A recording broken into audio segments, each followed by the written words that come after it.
주어진 환경을 극복하기 위해 인류가 만들어낸 최고의 발명품, 다리. 다리에는 더 넓은 세계로 나아가려는 인간의 욕망이 들어있고 그 욕망은 일반적인 다리의 개념을 뛰어넘는 거대한 교량을 등장시켰다. 섬과 섬, 처음엔 국내에서 이루어지다가 이제는 국가 사이에 이루어지다가 이제는 그 대륙 사이 대륙을 잇는 교량들을 좀 생각을 하고 있죠.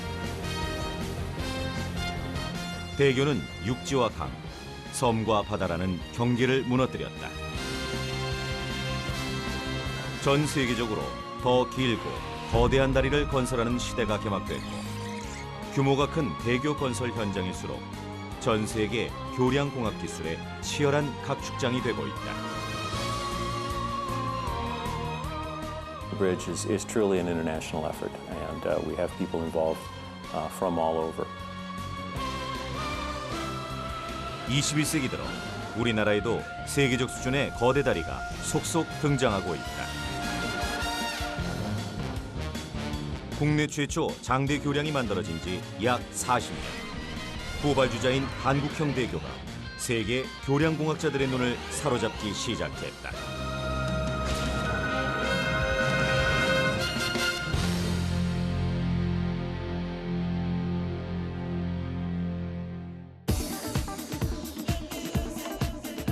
금문교의 장대한 경관으로 유명한 미국 동부의 대도시 샌프란시스코. 이곳을 대표하는 또 다른 다리 베이브리지가 새로운 변화를 앞두고 있다. 오클랜드에서 예르바 부에나 섬까지 연결된 동쪽 다리가 다시 지어지고 있기 때문이다.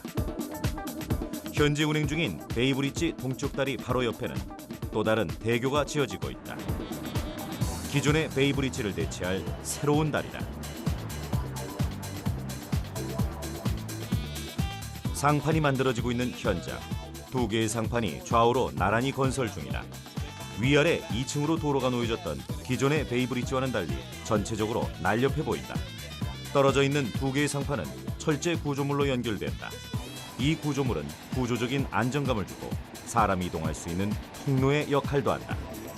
And what we just did is we lifted one of the cross beams up off of the water and connected it into one of the deck segments. And then when we get the next deck segment out here, we'll set that down and be able to connect them together and bolt them in place. 크로스빔을 연결하는 마지막 공정은 일일이 사람의 손으로 이루어진다. 기술자가 수십 미터 상공에 매달려 직접 작업을 할 수밖에 없다. 상판 외에도 새로 지어지는 다리와 기존의 다리의 구조에는 큰 차이가 있다. 그중 하나가 160여 미터 높이까지 올라갈 주탑이다. 새로운 베이브리지는 단순히 예전의 대교를 보강하는 형태가 아니라 천재지변에 강한 전혀 새로운 방식의 거대 다리가 될 것이다.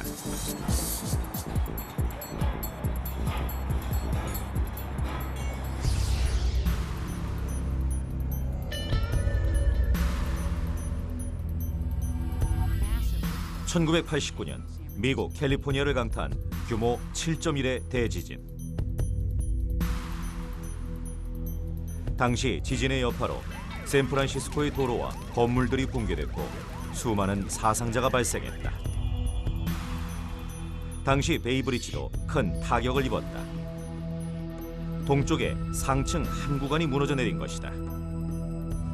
순식간에 교통은 마비됐고 엄청난 경제적 손실을 입혔다.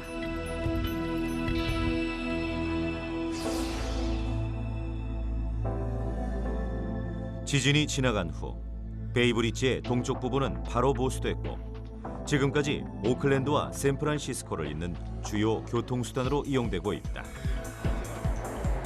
그러나 2013년이면 76년이라는 오랜 역사를 끝으로 철거될 것이다. 교각 위에 상판을 얹은 가장 일반적인 형태의 거도교였던 이 부분은 전혀 다른 모습으로 탈바꿈된다.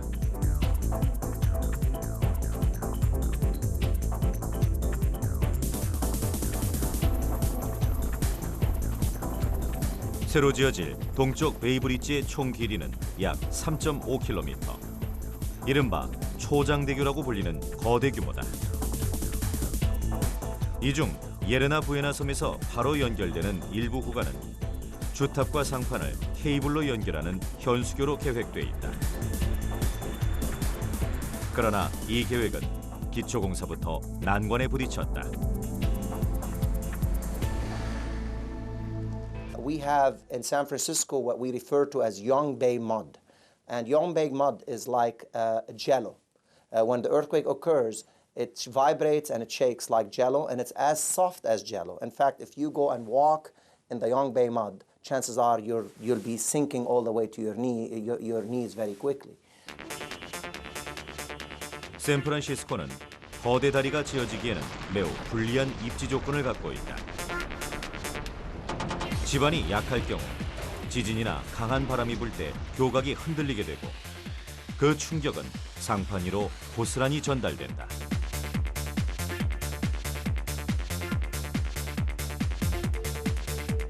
베이브리지는 이 한계를 극복하기 위해 기초공사부터 세심하게 계획됐다.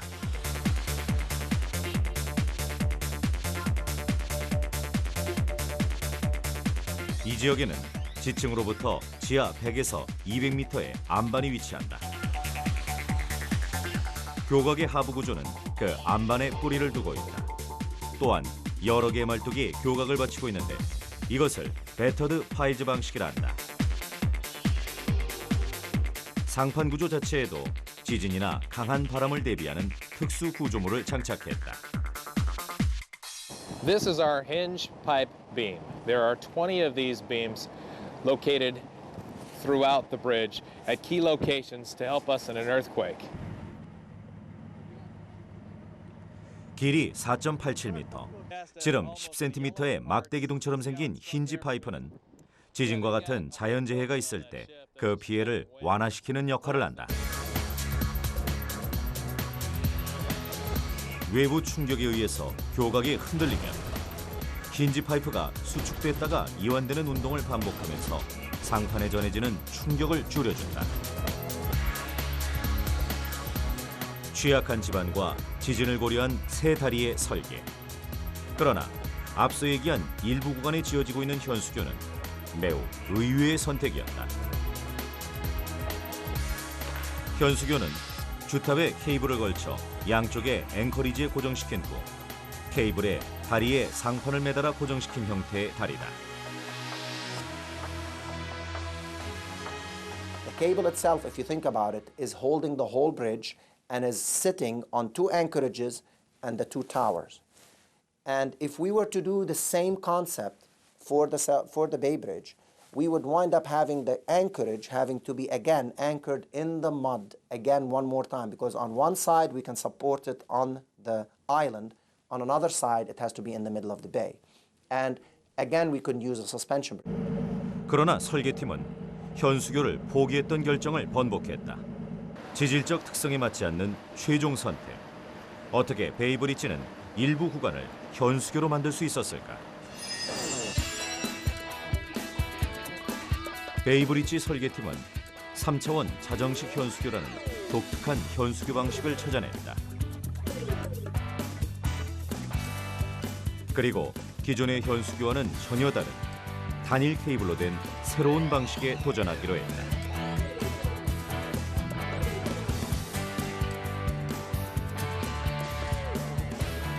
이들은 한국의 대교 설계에서 그 돌파구를 찾았다.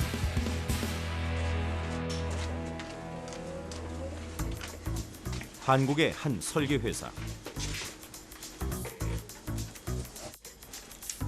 이곳에서 새로 지어지고 있는 베이브리지의 설계와 시공에 대한 자문을 맡고 있다. 이 기술진들은 2000년 완공된 영종대교의 설계에 참여했었다. 영종대교는 일반적인 현수교와는 다른 방식으로 설계됐는데 이 방식을 새로운 베이브리지에도 차용한 것이다. They came here and from an engineering perspective, they were willing to share the challenges and the mistakes and the solutions they came up with on the Yongjong Bridge. This is something which was very much appreciated. A lot of people tend to feel that when they do something, they like to keep the challenges away from letting people know that they had issues.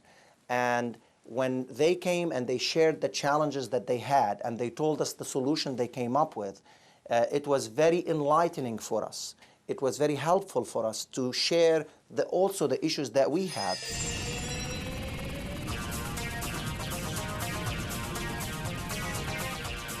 인천 서구와 영종도를 잇는 다리인 영종대교는 전체 길이가 4.4km로 서해를 횡단하고 있다. 이 중 일부 구간이 샌프란시스코의 베이브리지처럼 현수교로 돼 있는데 그 구조가 일반 현수교와는 확연하게 다르다.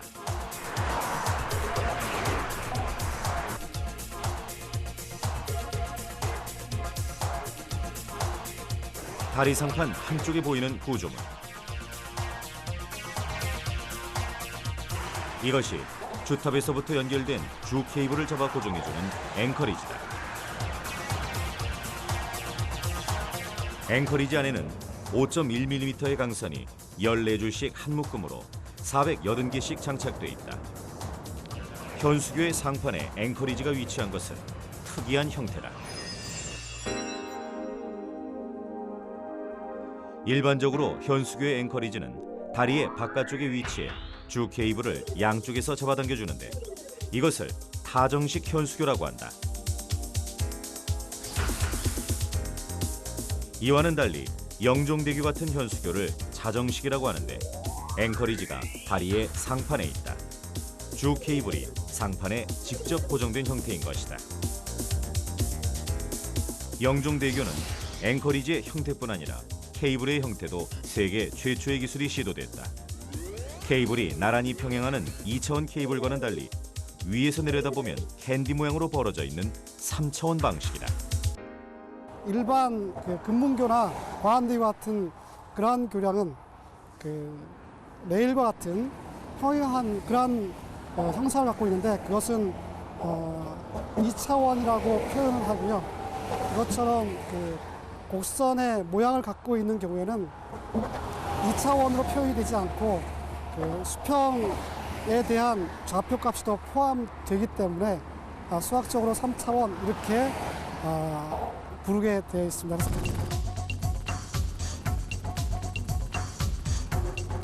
앵커리지가 상판에 있는 자정식 현수교는 일반 현수교에 비해 외경은 아름답지만 다리에 가해지는 하중이 커진다는 단점을 갖고 있다. 그러나 3차원 케이블은 이 문제를 보완하고 있다. 바람에 대한 저항력을 줄여주는 역할을 하기 때문에 다리의 안정감을 높여주는 것이다. 또 대부분은 이렇게 나란히 이렇게 돼 있어서 밀리면 같이 밀리거든요. 그런데 이걸 이렇게 옆으로 이렇게 벌려놓게 되면은 실질적으로 한쪽에 이렇게 당길 때 한쪽에서 잡아주는 그런 효과가 있기 때문에 그 3차원 배치라는 것이 그런 바람에 대해서는 좀 더 안전한 그 성능을 가진다 이렇게 알려진 겁니다. 90년대 초반에 착공된 영종대교는 우리나라에서 지어진 5번째 케이블 교량이다. 당시 국내에는 현수교를 만드는 기술이 거의 전무한 상황이었고 설계의 기초는 일본 기술자가 담당했다.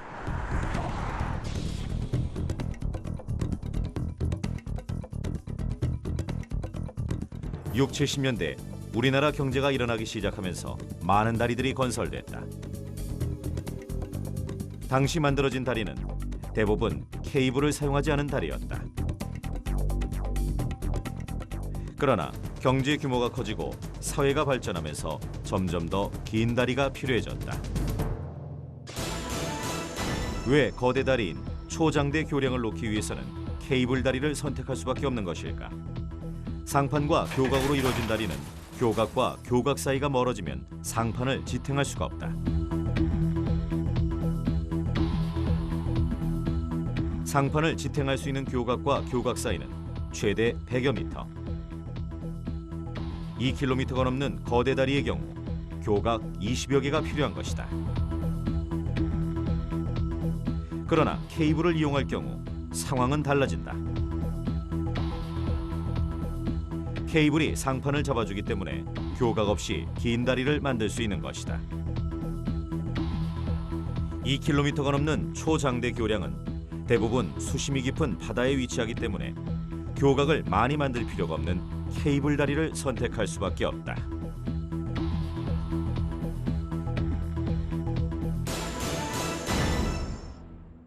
발생하는 부재력은 길이의 제곱에 비례하기 때문에 길이가 길어지면 기하급수적으로 부재력이 커져서 저희들이 설계를 할 수 없게 되죠. 최근과 같이 어떤 섬과 섬을 연결하는 교량 같은 경우는 밑에 기초를 공사하기가 굉장히 여건이 어렵습니다. 수심이 깊어서. 그리고 그 선박이 항행을 해야 되기 때문에 그러한 경우에 길이를 길게 빼야 될 필요가 생기게 되는데 그것을 효과적으로 지탱할 수 있는 것이 순수 인장 부재를 사용하는 케이블 교량이라고 할 수 있습니다. 특히 현수교는 교각과 교각 사이가 벌어질수록 상판의 무게를 가장 잘 견딜 수 있는 구조다. 현수교가 어떻게 상판의 하중을 견디는지 모형을 통해 직접 확인했다. 현수교는 주 케이블에 상판을 매달아 놓은 형태다.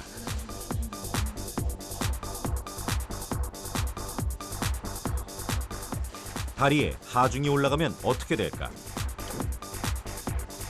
다리에 차량이 움직이면 무게가 더해지는 것을 고려해서 줄을 이용해 다리에 무게를 더했다. 상판에 전해지는 무게를 확인하기 위해 처지는 정도를 측정했다. 처음 줄을 매달기 시작할 때는 상판의 위치가 조금씩 내려간다.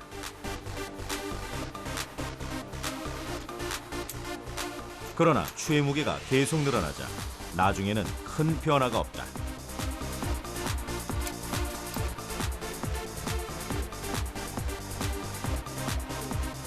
주 케이블이 팽팽하게 당겨져 더 이상 상판이 처지지 않는 것이다. 추가된 추의 무게는 주 케이블에 하중을 더할 뿐 상판에 전해지진 않는다. 주 케이블이 하중을 견디고 있다면 상판이 끊어질 경우 어떤 변화가 일어날까?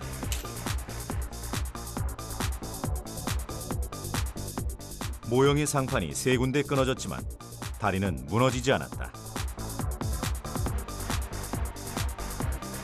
바로 이런 특성 덕분에 현수교로 교각과 교각이 멀리 떨어진 초장대 교량을 지을 수 있는 것이다.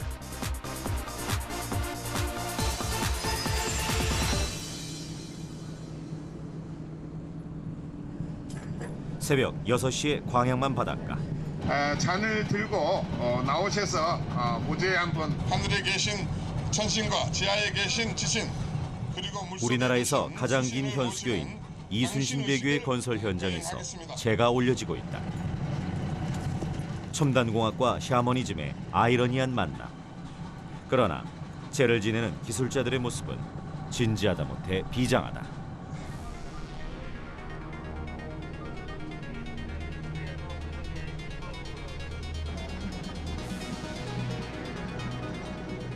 세계 최고의 높이인 이순신 대교의 주탑에 사람들을 태운 예인선이 도착했다. 해가 뜨는 시간에 맞춰 공사를 시작하는 것은 오늘 매우 중요한 작업이 있기 때문이다. 이순신 대교는 국내 최초 순수 우리 기술로 만들어지는 현수교다.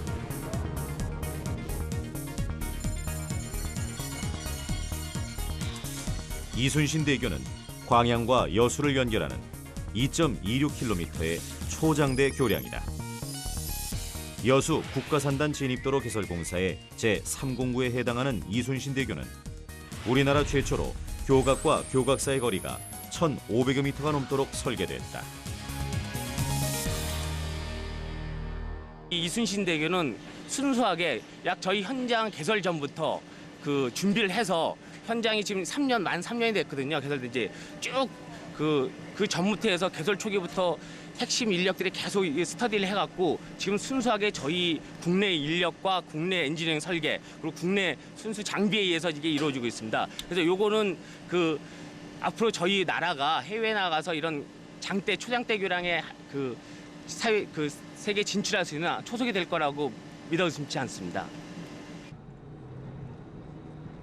이순신 대교의 주탑은 세계 최고의 높이인 해발 270m. 오늘 건설 현장에서 아침부터 공사를 서두른 것은 이 주탑에 주 케이블을 연결하기 위한 기초 공사가 시작되기 때문이다. 주탑과 주탑 사이 허공을 가르는 작업 발판을 만들기 위해 먼저 임시 가설 로프를 달아야 한다. 공중에 사람들이 걸어다니면서 케이블 공사를 할 수 있는 공중 작업장을 설치해야 됩니다. 캐트워크라고 불리는 그 공중 작업장을 설치를 하게 되는데요. 그 캐트워크는 지금 각 그 케이블당 그 10줄의 캐트워크 로프로 구성이 되고요. 그 로프 위에 플로어를 깔아서 사람이 다닐 수 있게 만듭니다. 현재 이순신 대교는 1단계에 해당하는 주탑과 앵커리지가 완성된 상태다. 그 후 임시 로프를 가설하고 그곳에 헤드워크를 만들기 때문에 임시 로프를 연결하는 일은 케이블 가설에서 가장 기초적인 공사며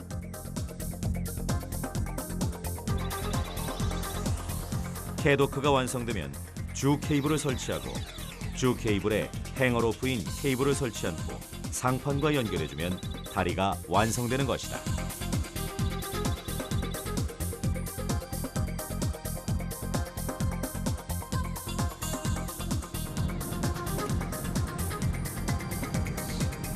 임시 가설 로프는 양쪽 주탑에서 내려와 예인선으로 통해 연결된다. 초당 50cm라는 느린 속도로 주행하는 예인선. 주탑에서 풀려지는 로프에 맞춰 예인선을 운행하는 것은 쉽지 않다. 작은 실수라도 허용하지 않는 고난도의 작업이기 때문에 오늘 하루 광양만에 모든 선박 운항을 정지시켰다.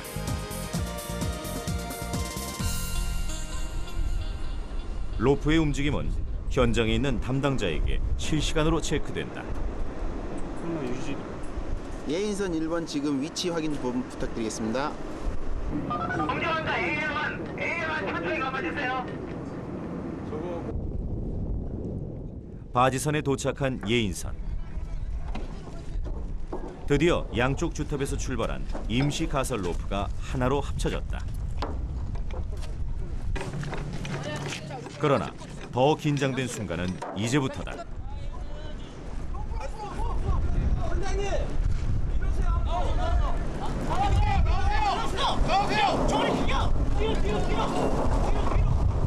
순식간에 끌려가는 로프.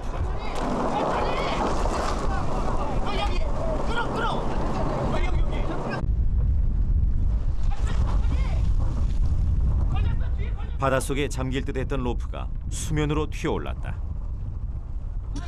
만약 로프가 바다로 빠지게 되면 오늘 작업은 실패로 끝난다. 오늘 작업 날짜는 날씨와 풍속을 고려해서 엄격하게 선택됐다. 오늘 로프 가설이 실패하면 모든 공사 일정은 최대 한 달 뒤로 밀릴 수 있다. 배가 아니고는 우리가 올라온 거 같아요. 긴장감이 팽팽하게 감도는 작업이 계속된 지 5시간. 드디어 임시 가설 로프가 설치됐다. 네, 우려했던 부분은 이제 그 예인선이 그 로프를 끌고 가는데요. 로프를 끌고 가서 그 끌고 간 로프를 두 선을 잇고 그리고 예인선이 로프를 끌기 위해서 임시로 체결을 했던 로프를 풀게 되는데요. 그 푸는 과정이 굉장히 예측할 수 없는 상황이 많이 발생을 할 것으로 생각을 했었고 또 실제로도 그랬었고요. 그러니까 다행히 뭐 그렇게 아주 위험한 상황이 발생하지도 않았고 다친 사람도 없고 그래서 지금 만족스럽게 생각합니다. 네.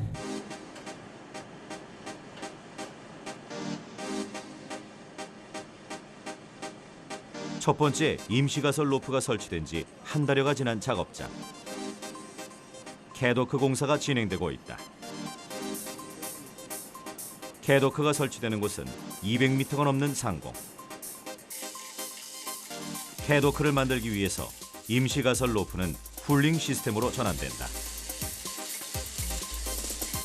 훌링 로프를 이용해 실제 캐도크에 사용될 로프를 끌고 이동하면서 양쪽 케이블에 거는데 이 작업은 모두 사람이 직접 한다. 작은 실수만으로도 큰 인명 피해가 이어질 수 있다.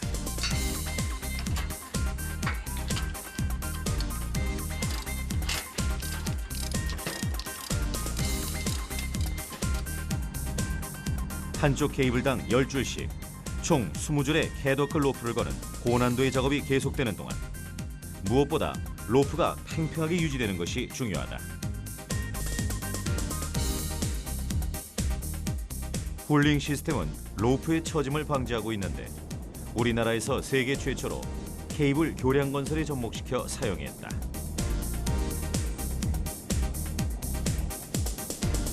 이 로프를 끄는 양쪽 끝에 있는 그 로프 텐션 하는 것도 자동 이제 제어 장치가 되거든요. 양쪽에서 그 속도 조절이나 이게 어느 정도 일정 속도가 아니라 자유자재로 속도를 움직일 수 있습니다. 그래서 그걸 저희가 끄는데 동조하는데 굉장히 도움이 되는 그런 시스템이라고 할 수 있겠습니다. 캐도크가 완성되는 것은 앞으로 2달 후. 그 후 본격적으로 주 케이블을 거는 작업이 시작될 것이다. 그러나 하늘의 작업장이 완성되면 케이블 가설 작업의 50%가 완성됐다고 할 정도로 캐도크를 만드는 것은 중요한 작업이다.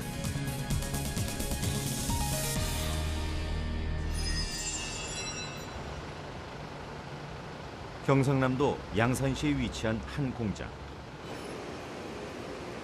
이곳에서 케이블에 사용될 강선이 제작되고 있다. 강선을 만드는 첫 단계가 열처리 공정인데 1000도씨의 온도에서 가열했다가 순간적으로 560도까지 냉각시킨다. 열처리 과정을 통해 유연성이 생긴 원재료는 인발 공정을 통해 가늘게 뽑아지는데 이것이 강선이다. 이 단계를 통해 최대 하중을 견딜 수 있는 인장 강도가 증가한다. 원재료는 13mm인데 비해 인발 공정을 거친 강선은 5.35mm밖에 되지 않지만 무게를 견디는 강도는 훨씬 세다. 원재료와 강선의 인장 강도를 직접 비교해봤다. 원재료가 끊어진 인장 강도는 1250메가파스칼, 강선은 1880메가파스칼까지 견뎠다. 약 1.5배 정도 강도가 증가했다. 인발 가공이라 하면은 그 원조류에서 점점 다이스를 통해서 가늘어지는 그 가늘어짐으로 해서 단계별로 응력이 점차적으로 증가하게 되어 있습니다. 그 증가 효과가 아까 말씀드린 것처럼 50% 수준이 되겠다는 말씀이죠. 이렇게 만들어진 강선 1200여 가닥이 모여 주 케이블이 만들어지는데 이순신대교에 사용되는 케이블에는 마지막 공정에서 특별한 재료가 첨가된다.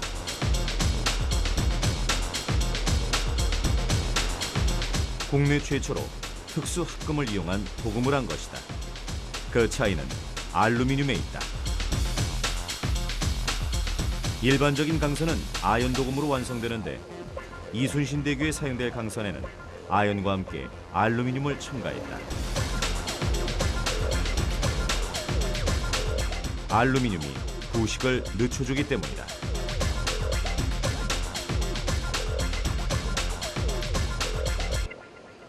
아연 도금에 5%의 알루미늄을 첨가한 특수 합금 도금을 실시하고 있습니다.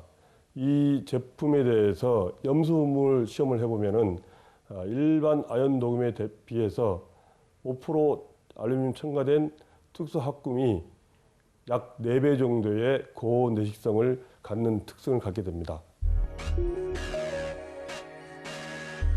이순신대교는 케이블뿐 아니라 상판 제작에도 특별히 고안된 순수 우리 기술이 사용됐다.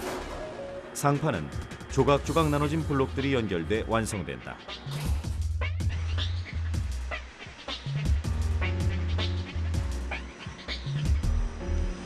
이순신대교의 건설에 참여하고 있는 한 공장.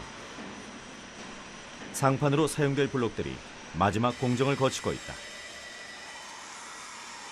최소 길이 24m에서 최대 길이 50m 이르는 거대한 구조물이 바로 상판의 한 조각이다. 그 중량이 250톤에서 500톤에 이른다. 그런데 이곳의 블록은 일반적인 교량에 사용되는 상판과 겉모습에서부터 차이가 있다. 철판으로 만들어졌기 때문이다. 일반 교량에 사용되는 상판이 콘크리트 블록으로 만들어지는 것에 비해 이순신 대교에는 철판 블록을 국내 최초로 사용했다.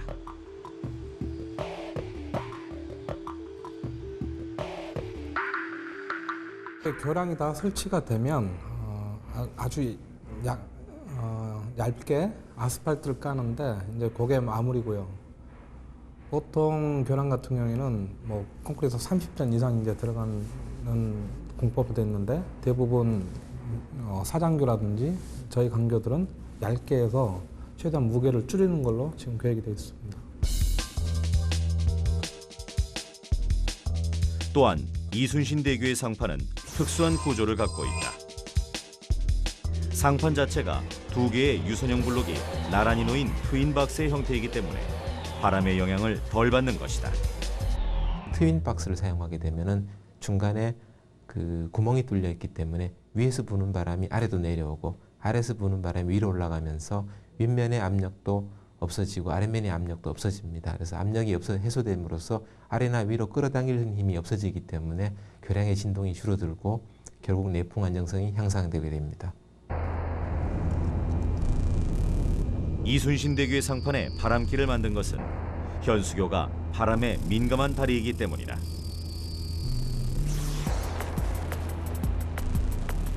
(1940년 11월 7일) 미국 워싱턴주의 타코마 다리. 완공된 지 불과 4개월밖에 되지 않은 현수교가 아침부터 심하게 요동치기 시작했다. 당시 불던 바람은 초속 19m. 그러나 최악의 허리케인에도 안전하게 설계됐다는 타코마 다리는 흔들린 지 2시간여 만에 결국 무너져 내렸다.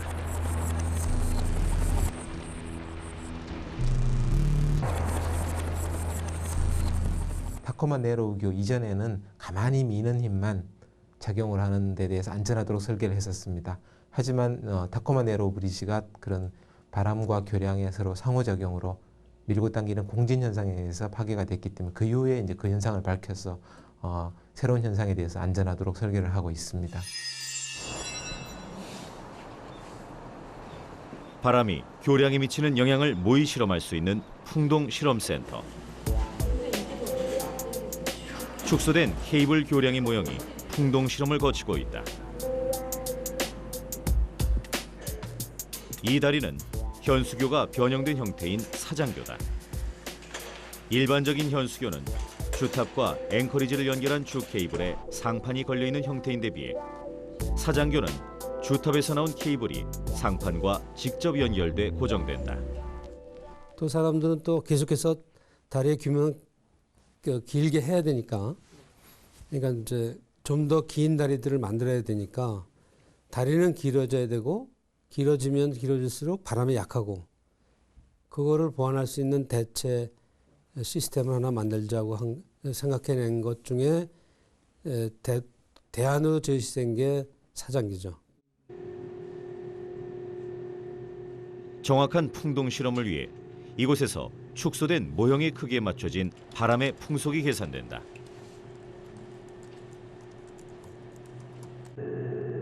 드디어 사장교 모형이 놓인 실험실에 바람이 불기 시작했다.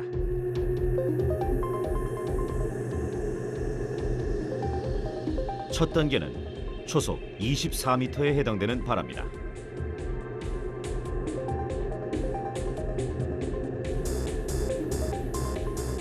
앵커리지에 고정되지 않은 사장교는 조금 흔들렸지만 한쪽이 앵커리지에 고정된 사장교는 거의 흔들리지 않았다.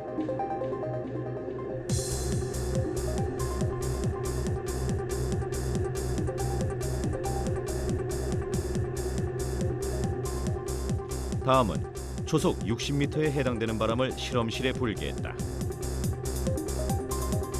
초속 60m면 태풍 매미에 해당된다. 그러나 앵커리지에 고정된 사장교는 이때도 흔들림이 적었다.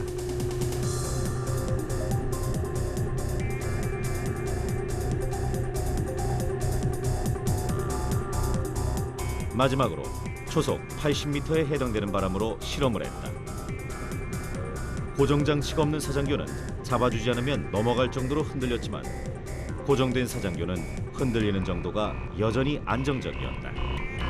현수교와 사장교는 서로 그 경쟁력 있는 길이가 약간씩 다릅니다. 요즘은 좀 겹쳐지는 부분이 있는데 동일한 길이의 교량이라면은 사장교가 좀 더 강성이 커서 더 유리한 입장이 있습니다.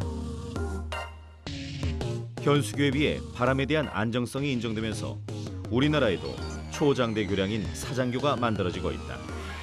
그러나 사장교는 현수교에 비해 교각과 교각 사이를 길게 만들 수 없다는 단점을 갖고 있다. 전 세계적으로 점점 더 긴 다리를 건설하는 추세 속에서 치명적인 한계를 안고 있는 것이다. 교량공학은 사장교와 현수교의 장단점을 뛰어넘는 새로운 형태의 다리를 고안하기 시작했다. 현재 대륙과 대륙을 잇는 규모의 거대 다리가 계획되고 있다. 아프리카와 아라비아를 연결하는 다리, 덴마크와 독일을 또는 홍콩과 마카오를 잇는 다리, 시베리아와 알래스카를 연결하는 다리 등 전 세계적으로 상상을 뛰어넘는 규모의 초장대 교량 프로젝트가 진행되고 있다.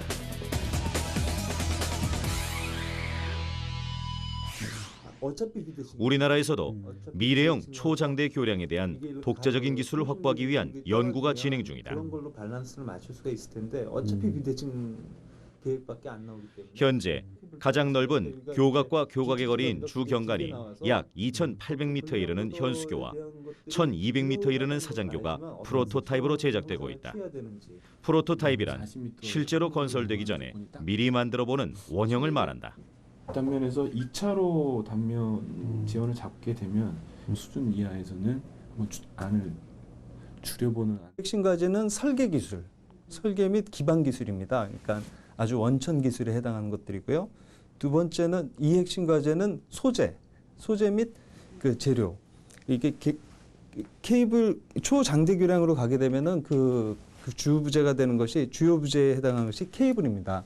그래서 이 케이블들이 사실은 그 강도가 떨어지게 되면 경관장을 늘리고 싶어도 늘릴 수가 없습니다. 그래서 초고강도 강제를 갖다가 개발하는 사업들이 진행 중이고 실질적으로 그 시공에 적용된 실적이나 그 지금 개발되어 있는 소재상에서 우리나라가 이 분야는 지금 제일 앞서고 있는 상태입니다.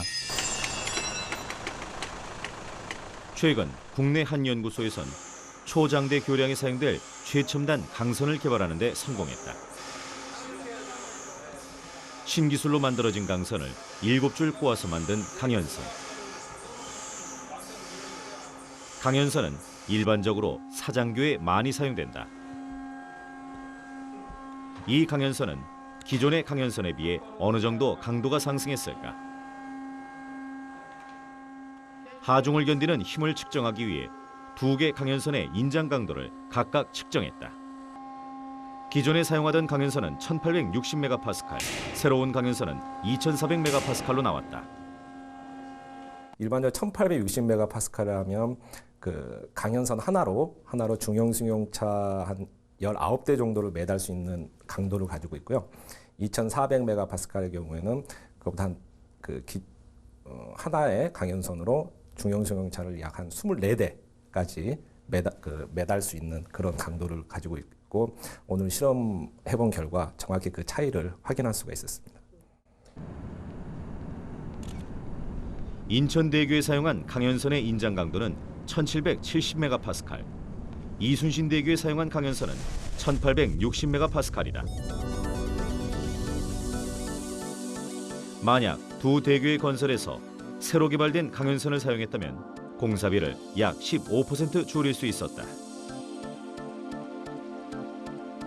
첨단 강연사는 피로 실험에서도 만족할 만한 성과를 냈다.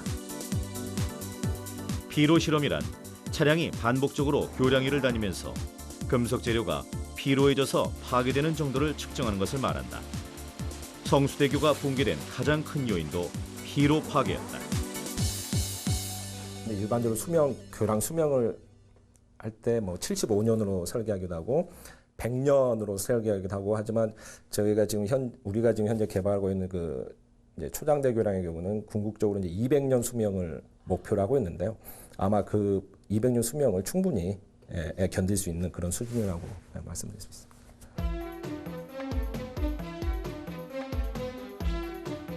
미국이나 유럽에 비해 100년 정도 뒤처졌던 우리의 교량공학은 현재 눈부신 속도로 선진 기술을 따라잡고 있다.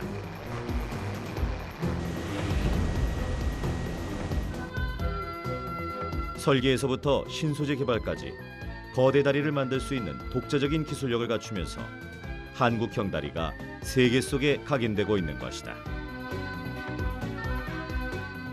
I have been interacted with several design firms in Korea, and the technical expertise and the knowledge is quite impressive when it comes to understanding the design principles of building a bridge or the design principles of constructing a bridge. So the design firms are quite knowledgeable. The contractors themselves seem to know what it takes to fabricate quality bridges, and when it comes to erection, they have the know-how to erect the largest bridges in the world. 대륙과 대륙을 연결하는 교량을 통해서 우리의 문명이 발달할 수 있기 때문에 그런 것들은 모두 교량공학자들의 꿈이자 도전하는 목표가 되고 있습니다.